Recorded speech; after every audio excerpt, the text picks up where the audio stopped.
Dana loves Disney.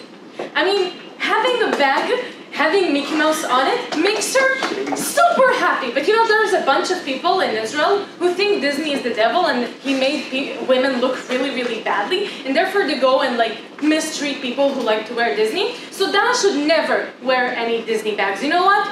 We should have, in all of the parks, tell people never to buy any Disney merchandise, and in all Disney movies that women should not ever wear any Disney. You know why? Because somebody doesn't like that. So anytime somebody has something against something I do, or something that is a power of who I am, and he's against that, and he decides to go to hurt me, instead of punishing that extreme person who's intolerable to other people, I'm gonna punish the person who actually wants to just show things that are important to him and a part of him, like wearing Disney, but it could be in other areas as well. 2 points in this debate. I'm going to explain why giving hand to discrimination and punishing the victim is just something we don't do and shouldn't do in society. Secondly, I'm going to talk about why it's generally going to cause bad things like radicalization of religious people, like losing the feeling of belonging and knowing who you are, and thirdly, that it's going to make people lose belief in their belief because it ties belief to something bad and that shouldn't be shown in society. But before that, a few points of rebuttal. First, you know what? I'll start with simple. The problem that governments are trying to fix in the world is that people are being mistreated because of their belief, because of their opinions, because they're deciding to showcase it and notice, it's very important, in ways that don't harm other people, like wearing a kippah, or wearing a yarmulke, or wearing a hijab, or wearing a Disney bag, right? This is not hurtful to anybody else, right? The excuses, we want them to be safety, and what government offers is, instead of notice, teaching people to accept other people's opinions, the way other people look, we tell them to hide yourself. If I believe in women looking good, I should tell all the women who look bad to hide themselves and stay inside the house, or go for plastic surgery because I don't want to look at them the way they look. So under their, and yes, faith is a major part of my reality. Under their motion, they say we don't want any public displays of faith. Firstly, it is a burden on governments to explain to us why specifically minorities and not like the big religious societies, right? It's part of the motion, and why minorities? Because they're most at risk. So that's who we want to highlight. Nobody cares if like a big Catholic church is wearing the Catholic signs. If I live in a Catholic community, that's kind of fine, right?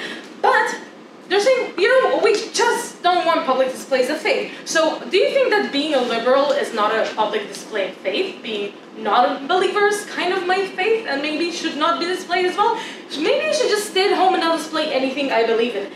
Maybe I shouldn't display that I don't eat animals and I'm vegetarian, because it is kind of similar to faith under their characteristic, which means like it's part of my values, true, and that I have groups of faith. Yeah, vegetarian people usually like to spend time together, go to restaurants together, be friends, and do their practices together. And it applies to basically anything we believe in. Like, as people also debate, should we never say that we're debaters? I mean, we just don't believe that the right way to treat people who are don't want other people around them is by punishing the person who wants just to be themselves and express that. Now, why is it giving hand to discrimination?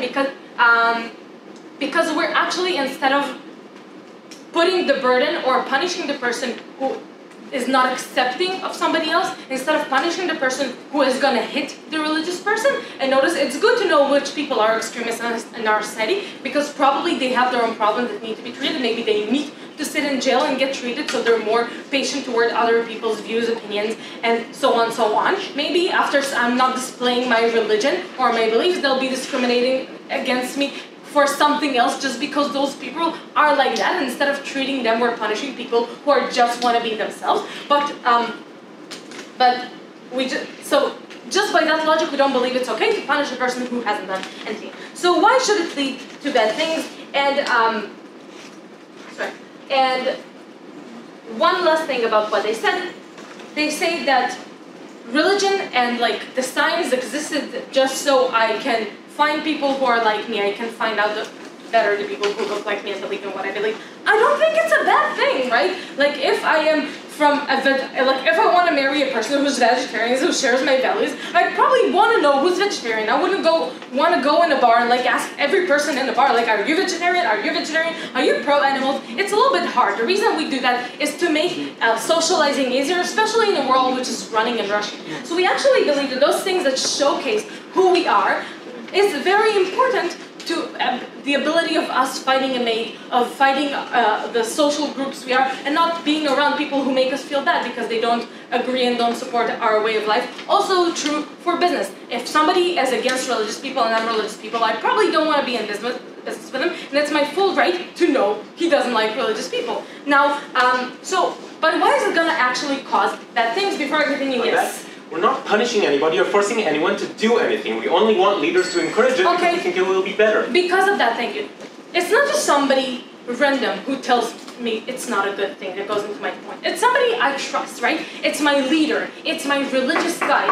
What happens the minute somebody who's my religious guide comes and says, you should hide your the things you believe in, right? Putting a yarmulke or putting a Disney bag is not okay. Why is it so bad? Firstly, because if I'm really extreme religious, probably I'm not going to accept it, right? I'm going to accept that the leader maybe has some other interests or he has something against me. What is more likely to happen is I'm going to say, okay, you're not my leader. You're ashamed of who you are. You're ashamed of your religious idea. You have lost your way. Let me find somebody who's more extreme, who's going to support my point of view, right? So that's one way. And we don't want extreme religious people, because extreme religious people obviously do worse things, like closing themselves and being more violent, closing themselves in the environment, getting away from other people and from engaging in discussion and in society. We don't want that. That's not good. Other things that can happen that also Yair is going to talk about them as well is I'm just going to feel the minute somebody I really believe and honor his opinion is going to say to me, like, if my boyfriend comes and says you're fat, I'm going to take it as reality. If my cultural leader is going to come and tell me